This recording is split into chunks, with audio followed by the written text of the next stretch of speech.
Hello students, कैसे आप लोग। आई होप आप लोग अच्छे होंगे। स्टूडेंट्स, आज की वीडियो में हम बात करेंगे इलेक्ट्रिक हीटिंग के बारे में। तो ज़्यादा देर ना करते हुए चलिए स्टार्ट करते हैं। देखिए, इससे पहले आपको कई सारे टॉपिक यहाँ पे कराए गए हैं। UEET, ये जो इलेक्ट्रिक हीटिंग है आपका UEET का सिलेबस है। तो अगर आप ये अभी इससे पहले का जैसे कि ट्रैक्शन है वो कंप्लीट कराया गया है, अगर आप उनको नहीं देखे हो और इल्यूमिनेशन का वीडियो अगर आप उन्होंने देखे हो तो क्या कर रहे हो, आप जाइए उनको देख के आइए। इससे अभी आने वाले अपकमिंग वीडियो पे आपके सारे UEET के टॉपिक कंप्लीट कर दिए जाएंगे इसी चैनल पे। तो अगर चैनल को सब्सक्राइब नहीं किया है तो सब्सक्राइब कर लीजिए, वीडियो को लाइक करिए और जो है शेयर करिए। चलिए स्टार्ट करते हैं। टॉपिक बहुत ही सिंपल है, बहुत ही समझ लीजिए कि बेस्ट है, द बेस्ट है। क्योंकि इलेक्ट्रिक हीटिंग क्या है ये जानना हर एक व्यक्ति को बहुत ही ज़रूरी है। चलिए यहाँ पे शुरू करते हैं। देखिए, आप समझिए। सबसे पहले आपको यहाँ पे दिखाया जा रहा है इलेक्ट्रिक हीटिंग। आप यहाँ पे स्टूडेंट समझ सकते हैं कि विद्युत ताप मतलब इलेक्ट्रिक जो हीटिंग है से आप क्या समझते हैं, इसके अनुप्रयोगों की व्याख्या कीजिए। तो अगर हमें इलेक्ट्रिक हीटिंग को अगर लिखना हुआ या हम आपके पेपर में आता है इलेक्ट्रिक हीटिंग को लिखिए, तो आप किस तरीके से उसे लिख सकते हैं उसको जो है यहाँ पे बताया जा रहा है। देखिए, अगर हम लिखे तो इलेक्ट्रिक हीटिंग एक ऐसा प्रोसेस है, क्या है, एक ऐसा प्रक्रिया है या प्रोसेस है जिससे इलेक्ट्रिक एनर्जी को हीट एनर्जी में कन्वर्ट किया जाता है। क्या है, जिससे इलेक्ट्रिक एनर्जी को हीट एनर्जी में कन्वर्ट किया जाता है। तो बिल्कुल सिंपल सा टॉपिक है इलेक्ट्रिक हीटिंग। तो जिस तरीके से आपको बताया जा रहा है आप उस पर ध्यान दीजिए। विद्युत ताप एक ऐसा प्रोसेस है जिसमें इलेक्ट्रिकल एनर्जी को हीट एनर्जी में कन्वर्ट किया जाता है। अगर हम बात करें इसके आगे, देखिए, इंडस्ट्रियल और डोमेस्टिक दोनों जगहों पर हीट की आवश्यकता होती है। बिल्कुल सही बात है, चाहे वो इंडस्ट्री हो चाहे वो आपका डोमेस्टिक एरिया हो, दोनों जगहों पे जो है हीट की आवश्यकता होती है।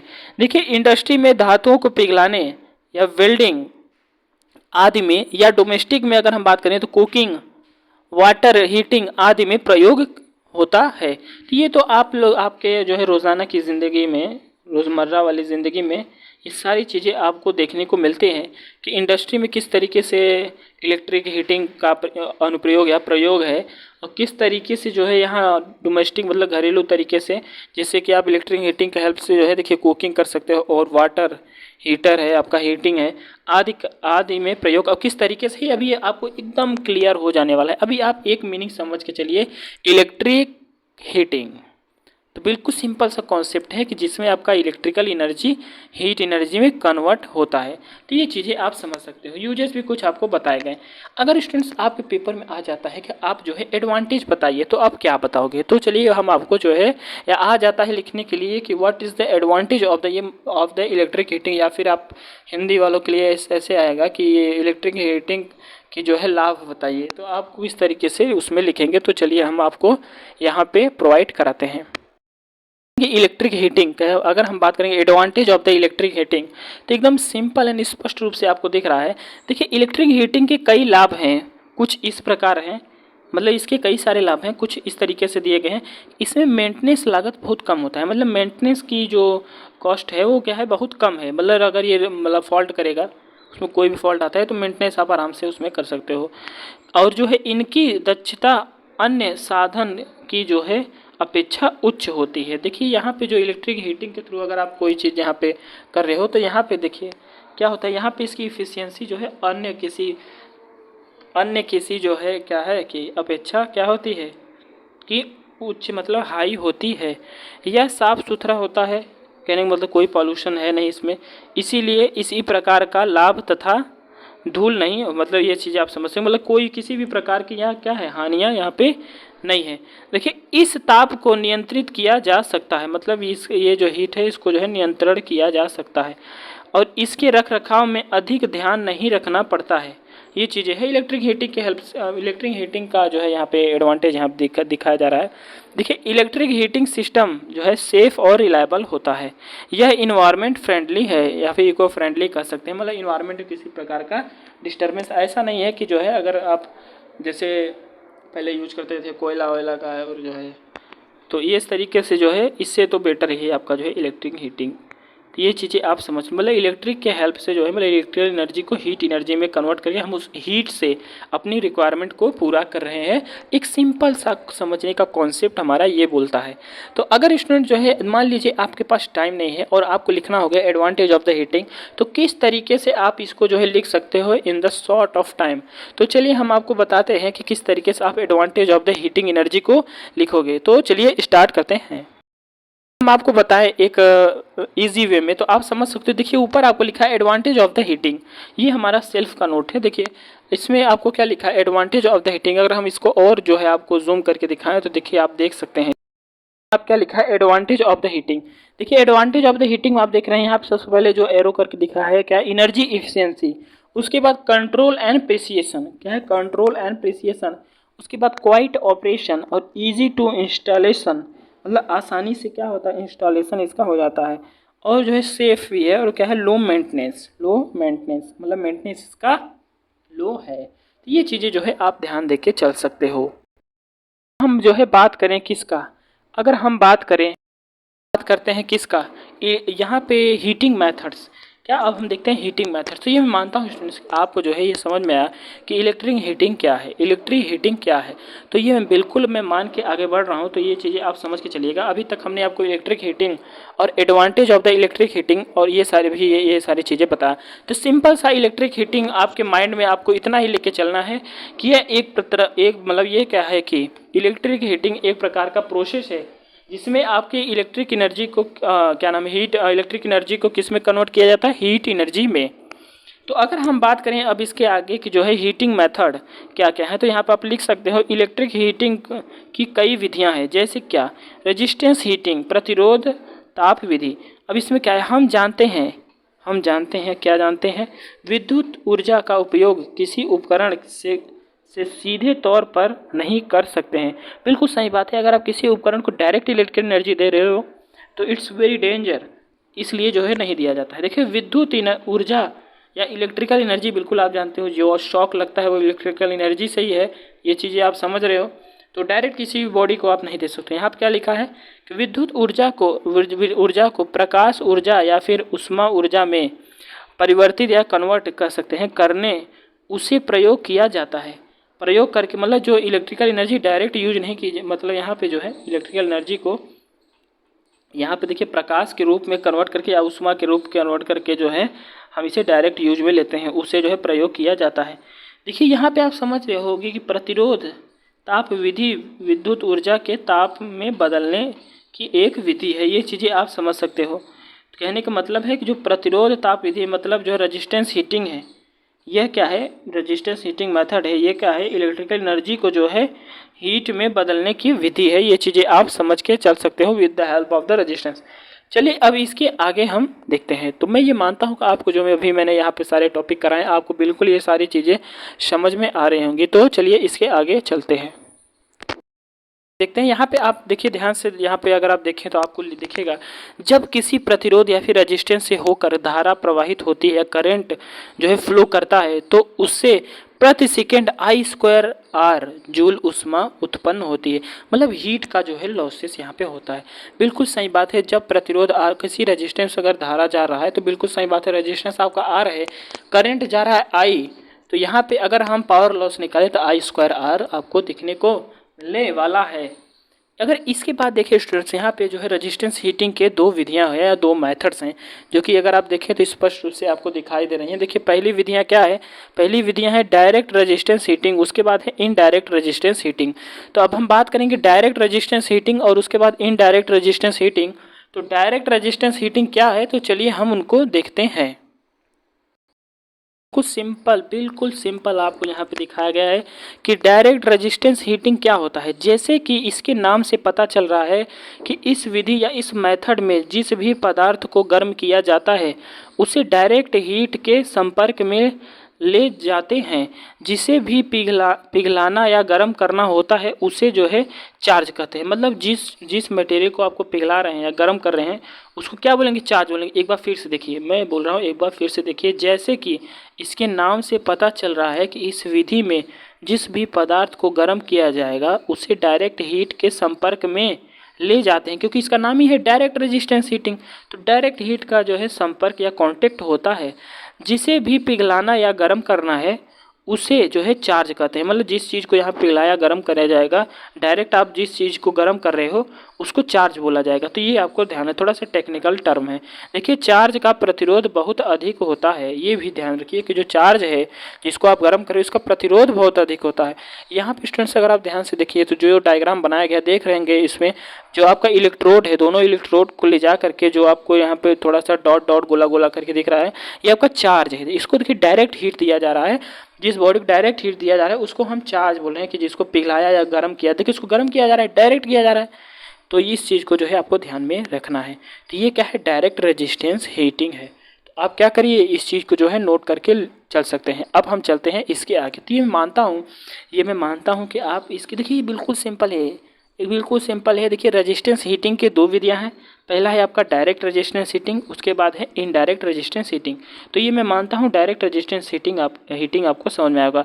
अब हम थोड़ा सा इसका एडवांटेज और डिसएडवांटेज देख लेते हैं, फिर उसके बाद जो है हम चलेंगे इनडायरेक्ट रेजिस्टेंस हीटिंग के बारे में। तो चलिए देखते हैं, ध्यान से देखेंगे तो एडवांटेज और डिसएडवांटेज यहाँ पे देखिए। एडवांटेज के टर्म में अगर आप देखें तो यहाँ पे लिखा है कि यूनिफॉर्म एंड हाई टेम्परेचर होता है, यूनिफॉर्म एंड हाई टेम्परेचर होता है, और मटेरियल को हीट करने के लिए जो है शॉर्ट टाइम लगता है। जो यहाँ पे मटेरियल है उसको हीट करने में सबसे शॉर्ट टाइम, मतलब यहाँ पे क्या है, शॉर्ट टाइम लगता है। उसके बाद इफ़िशियंसी जो है इसकी हाई होती है, और मेंटेनेंस जो है यहाँ पे लो मेंटेनेंस होता है। अगर हम बात करें डिसएडवांटेज की, तो आप डिसएडवांटेज में देख सकते हैं, साइड में देखिए डिसएडवांटेज लिखा है, थोड़ा छोटा लिखा है मत लिखा है। देखिए यहाँ पे लिखते हैं applicable only in the electrical conducting material. It is applicable only in the electrical conducting material, मतलब ये उसी मटेरियल पे एप्लीकेबल है जो इलेक्ट्रिकल को कंडक्ट करता है। ये चीज़ आप समझें। देखिए इसमें जो है करंट वेरिएबल नहीं होता है, इसमें जो है करंट जो है वेरिएबल नहीं, बढ़ता घटता रहता है।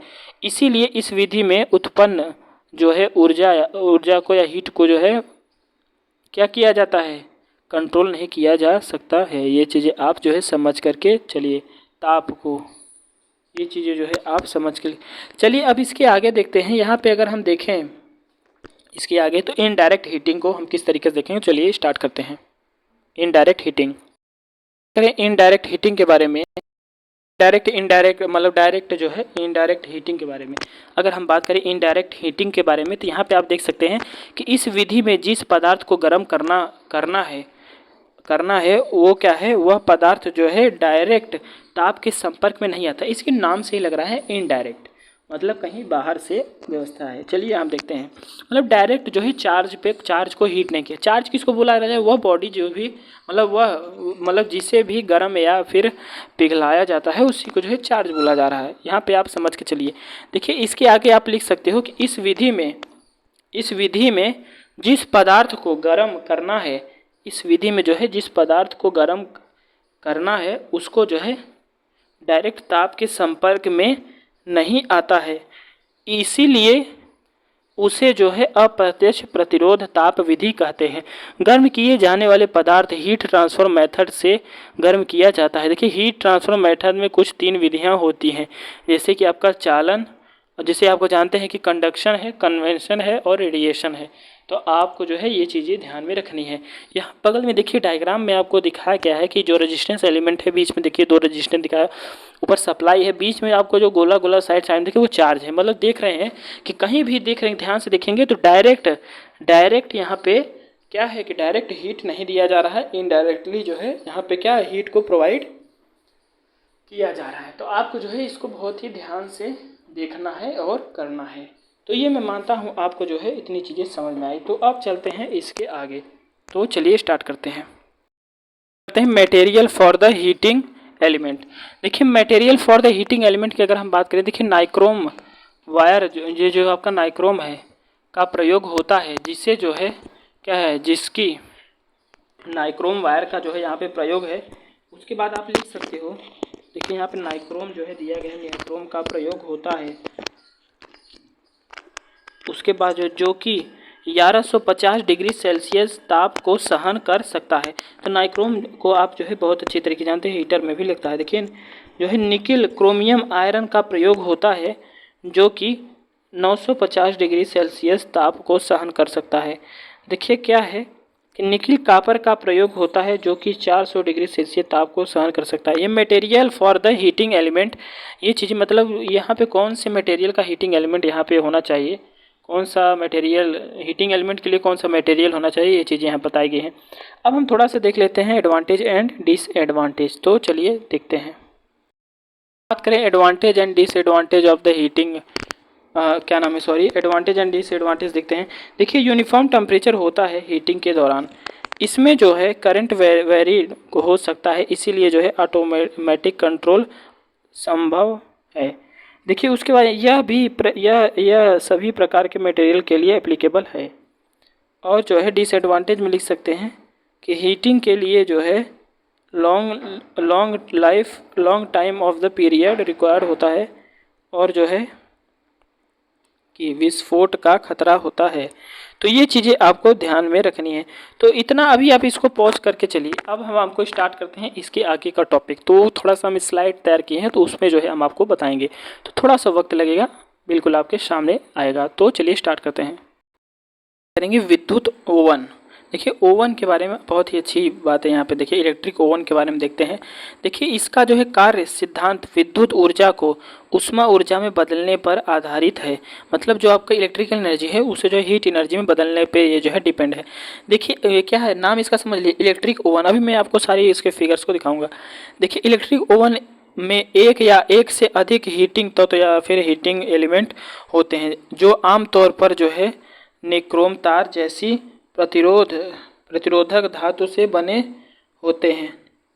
और जो है जब हीटिंग एलिमेंट के थ्रू हीटिंग इलेक्ट्रिक करंट को पास किया जाता है तो इसका रेजिस्टेंस हीट को उत्पन्न करने का कारण जो है बनता है। बिल्कुल जब इसमें इलेक्ट्रिक करंट पास करेंगे तो बिल्कुल वहाँ पे कॉम्बिनेशन होगा आई और आर का, और वहाँ पे पावर लॉस जो है आई स्क्वायर आर हो जाने वाला है। तो इतनी चीज़ें तो आप जो है इलेक्ट्रिकल में बिल्कुल बेसिक जो है पढ़ के आए हैं। तो आप चलते हैं इसके आगे, थोड़ी सी बात कर लेते हैं टंगस्टन। टंगस्टन एक बहुत ही उच्च गलनांक वाली जो है क्या है, धातु है, जो इसे उच्च ताप तथा अनुप्रयोग में प्रयोग के लिए जो है आदर्श बनाती है। यह अक्सर औद्योगिक और जो है प्रयोगशाला अनुप्रयोगों में प्रयोग किया जाता है। तो यहाँ पे जो है मोलिब्डेनम और जो है डेसिलासाइड, अगर इसको देखें तो यहाँ पे जो है क्या है कि यह एक जो है सिरेमिक सामग्री है जिसका उपयोग अक्सर उच्च ताप अनुप्रयोग में किया जाता है। इसमें एक उच्च गलनांक और अच्छा ऑक्सीकरण और प्रतिरोध है, और यह 1800 डिग्री सेल्सियस तक के ताप पर जो है काम कर सकता है। तो इतनी चीज़ें आपको ध्यान, ये आता है आपके पेपर में टंगस्टन और जो है ये जो क्या नाम है कि मोलिब्डेनम डेसिलेसाइड, ये चीज़ें आपको ध्यान देनी है। तो चलिए इसके आगे देखते हैं।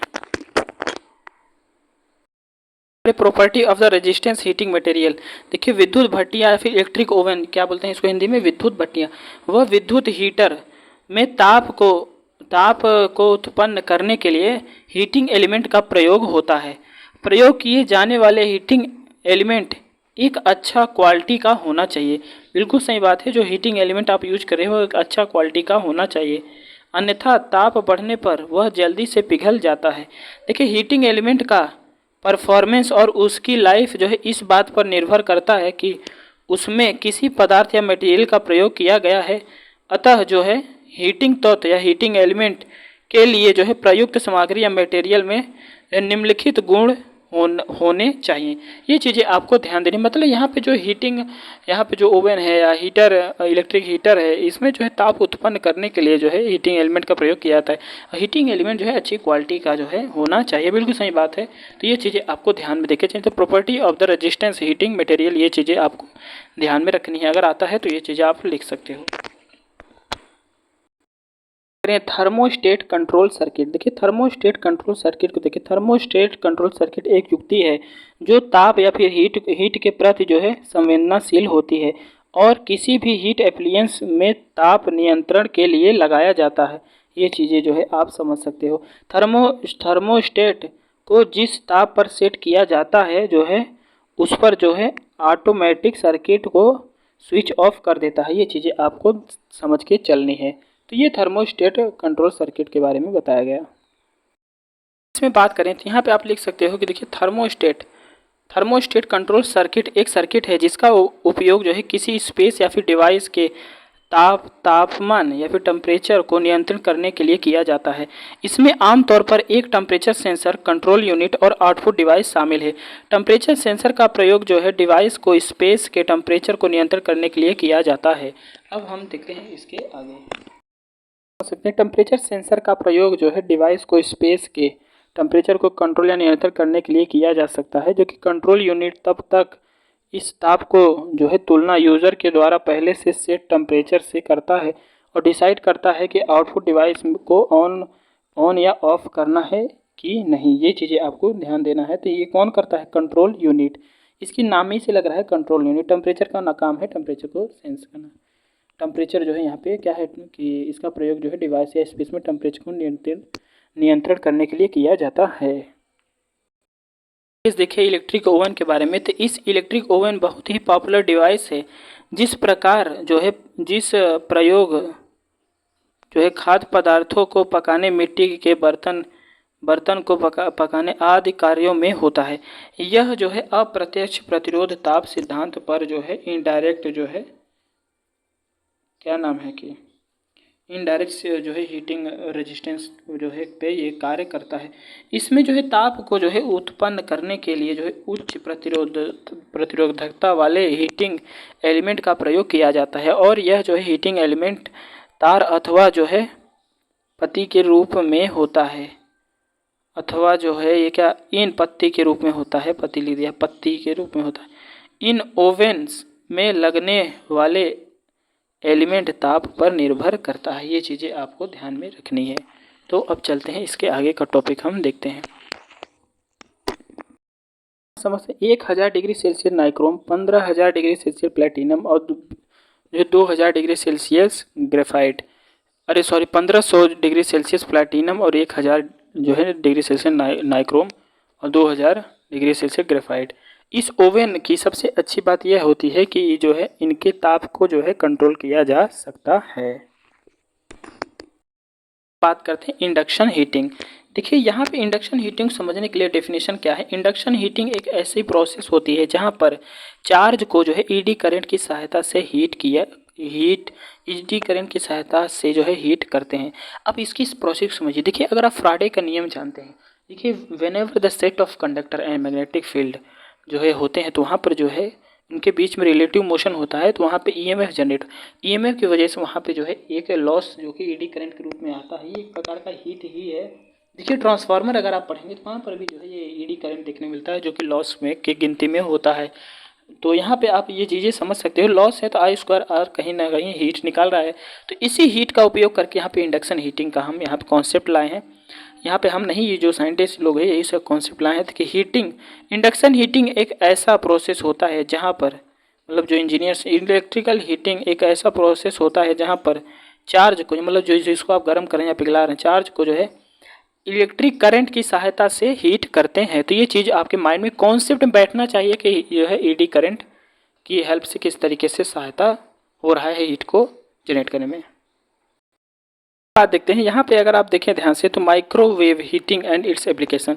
देखिए ओवरऑल माइक्रोवेव हीटिंग अफेयर एक convenient and efficient way to heat, मतलब बहुत ही इफिशियंट वे है किसको हीट करने के लिए, कुकिंग फूड के लिए। And it has become a popular method in many house hold and जो है फूड एस्टिमेशन। ये चीज़ें जो है आपको ध्यान में रखनी होगी। तो microwave heating and its application, तो सूक्ष्म तरंग ताप और उनके अनुप्रयोग, ये चीज़ें आपको ध्यान में देख के चलनी है। अब हम चलते हैं इसके आगे। अब जो है नॉर्मल प्लेट हीटर अगर नहीं देखिए तो इस टाइप का जो है ये डायग्राम होता है। थोड़ा सा ये स्लाइड जो है क्या हुआ है कि हम आपको जो है ये बीच बीच में डायग्राम इसलिए दिखा देते ताकि आपके माइंड में ये सारी चीज़ें बैठ जाएं।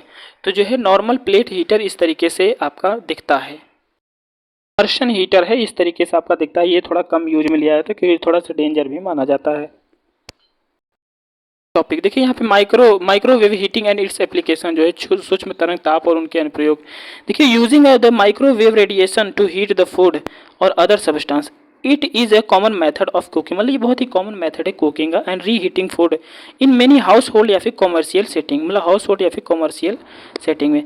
और जो microwave are the form of the electromagnetic radiation, ये माइक्रोवेव जो है किसका फॉर्म है, इलेक्ट्रोमैग्नेटिक रेडिएशन का फॉर्म है।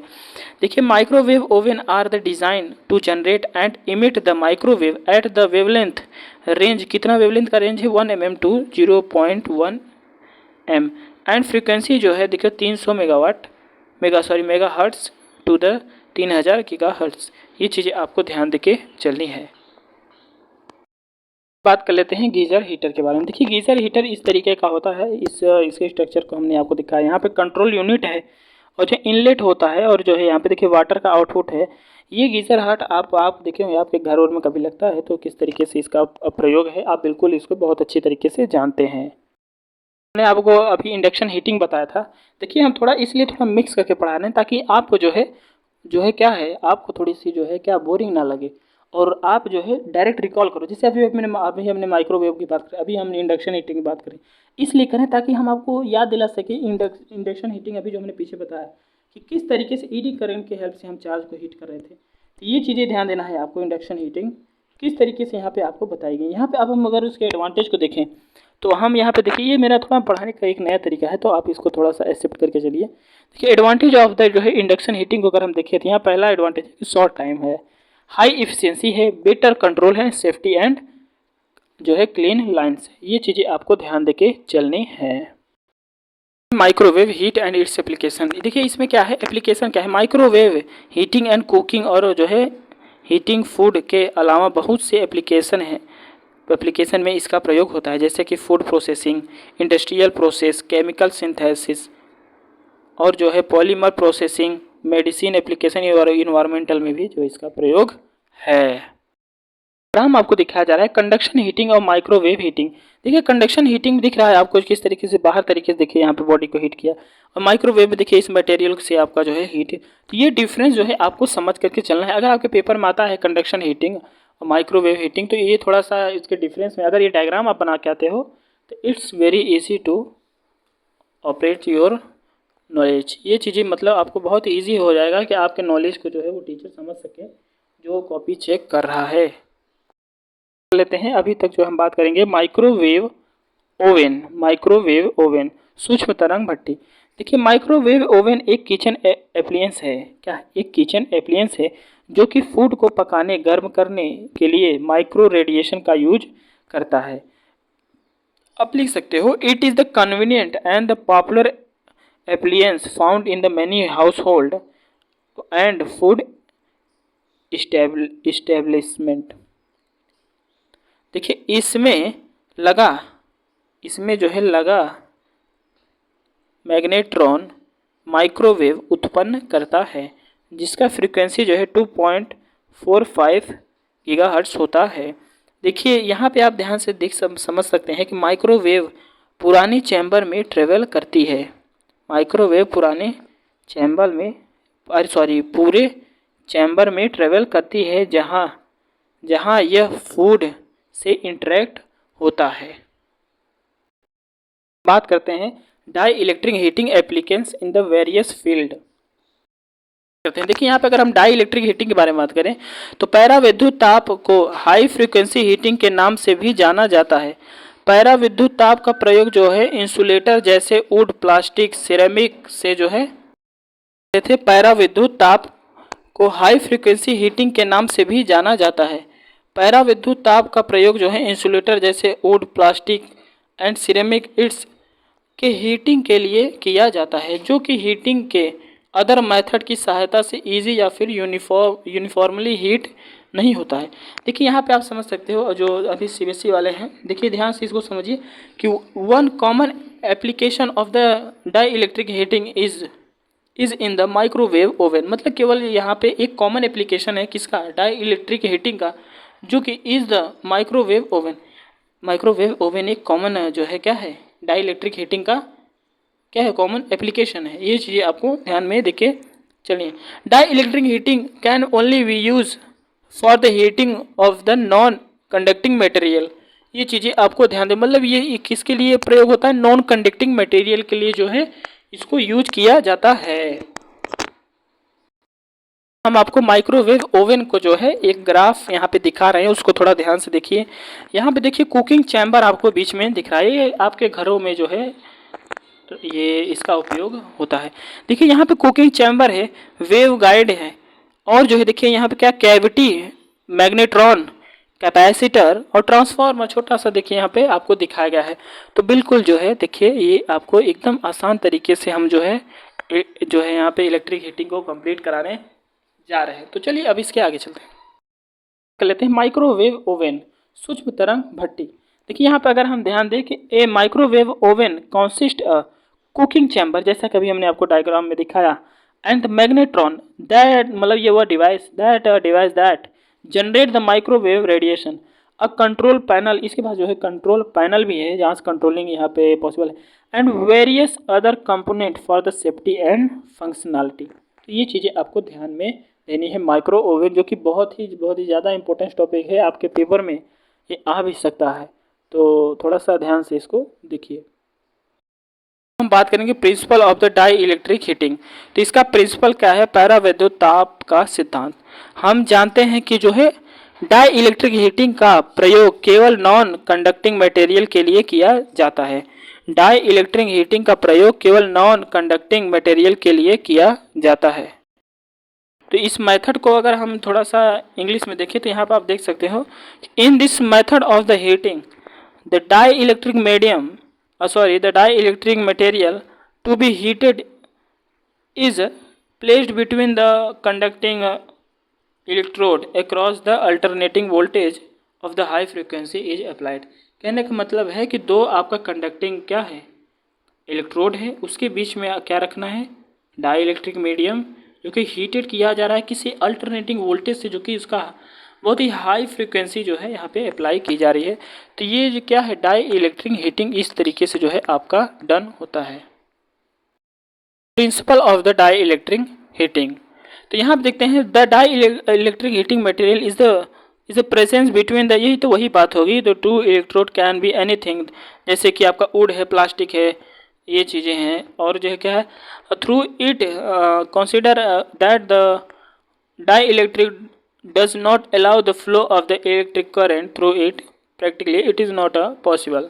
तो ये तो वही पुरानी बातें हो गई। तो डाई इलेक्ट्रिक मीडियम जो अभी हमने आपको बताया, डाई इलेक्ट्रिक मीडियम है, डाई इलेक्ट्रिक हीटिंग का जो प्रिंसिपल है अभी हमने आपको बताया इससे पीछे, तो उसको थोड़ा ध्यान से देखिए, ये वही कॉन्सेप्ट है। तो आप इस डायग्राम को जो फिगर यहाँ बनाया गया है कि systematic for the dielectric heating, तो आप इसको बना सकते, जैसा कि आप देख रहे हो बीच में यहाँ क्या लगा गया है, नॉन कंडक्टिंग वर्क पीस, और इसमें जो है देखिए यहाँ पे जो है अल्टरनेटिव करंट यहाँ दिया जा रहा है, तो आप समझ सकते हो। Advantage of the dielectric heating, तो यहाँ पे हम लिख सकते हैं कि यह अधिक महंगा नहीं है, अन्य इलेक्ट्रिक हीटिंग तकनीकी से विपरीत है, और यह एक समान हीट प्रदान करता है। इसमें हीटिंग के लिए कम समय लगता है, इसका ताप को कंट्रोल करना आसान है, इसमें हीट प्रोड्यूस जो है वह जो है अप्लाइड फ्रीक्वेंसी पर निर्भर करता है, और यहाँ पे कंट्रोलेबल एंड जो है प्रेसियस हीटिंग है। तो ये पॉइंट जो है आप ध्यान दीजिए, advantage of the dielectric heating. करते हैं कि application of the dielectric heating, अभी तक हम जो है इस एडवांटेज देख रहे थे, अब हम बात करेंगे एप्लीकेशन, इसका प्रयोग कहाँ है।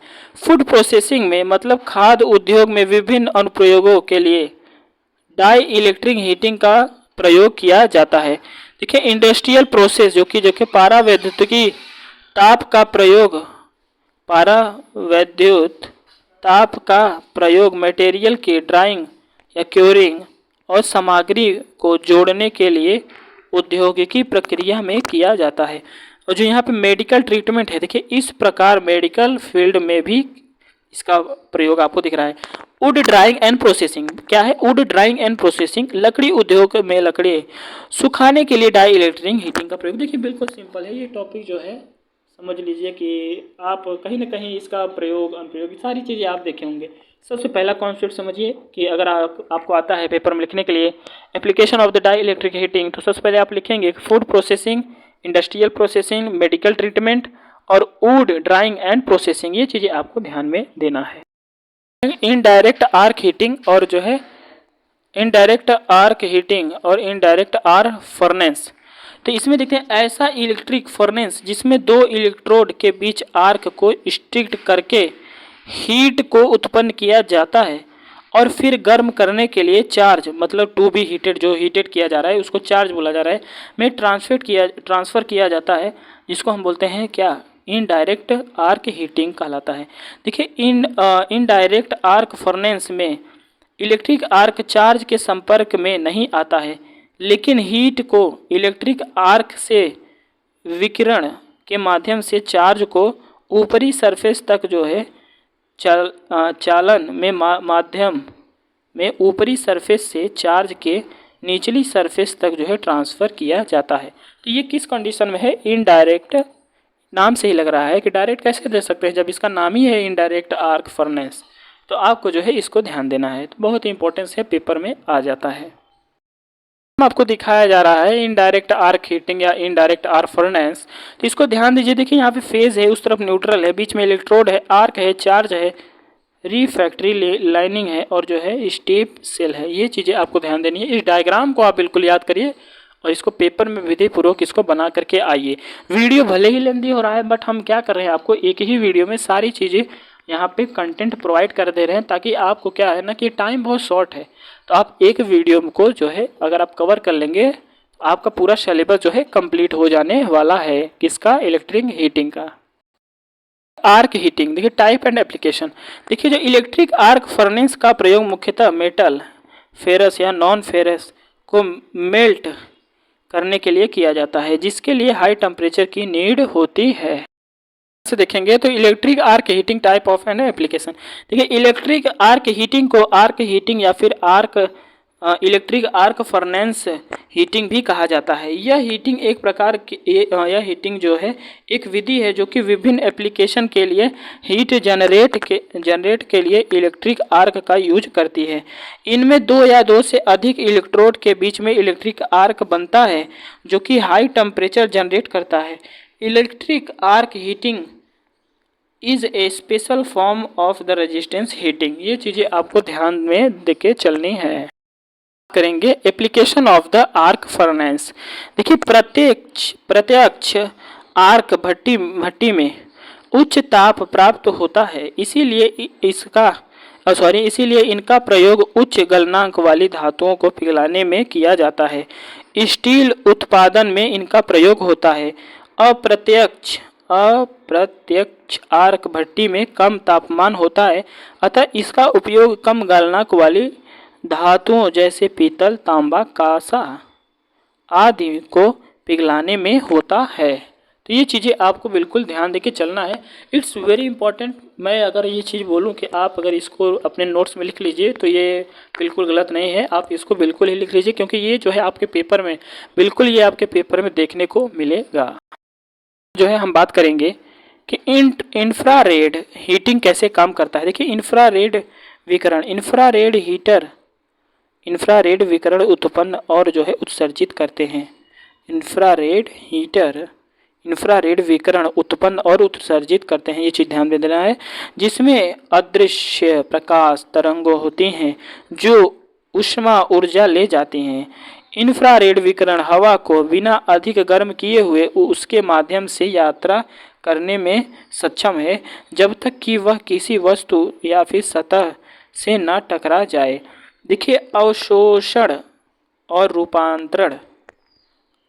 जब अवरक्त विकिरण किसी वस्तु या सतह पर पहुंचता है तो वह सामग्री द्वारा अवशोषित हो जाता है और अवशोषित ऊर्जा वस्तु के भीतर अणुओं को कंपन करने का कारण बनती है, जिससे गर्मी जो है पैदा होती है।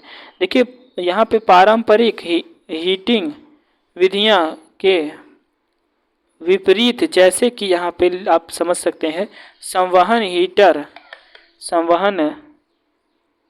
हीटिंग जो मुख्य रूप है आसपास की हवा को गर्म करती है, अपने रास्ते में वस्तु या फिर सतहों को गर्म करती हैं। तो ये चीज़ें आपको ध्यान से अपने कॉपी में लिख लेना है। इंफ्रारेड हीटिंग कैसे काम करता है। करते हैं इसके आगे के टॉपिक के बारे में। देखिए यहाँ पे अगर हम बात करें infrared heating and its application. Infrared heating की एक विधि है जो कि आसपास की हवा को गर्म करके हम करने के बजाय सीधे वस्तु या फिर सतह पर हीट ट्रांसफर के लिए इंफ्रारेड विकिरण का उपयोग करती है।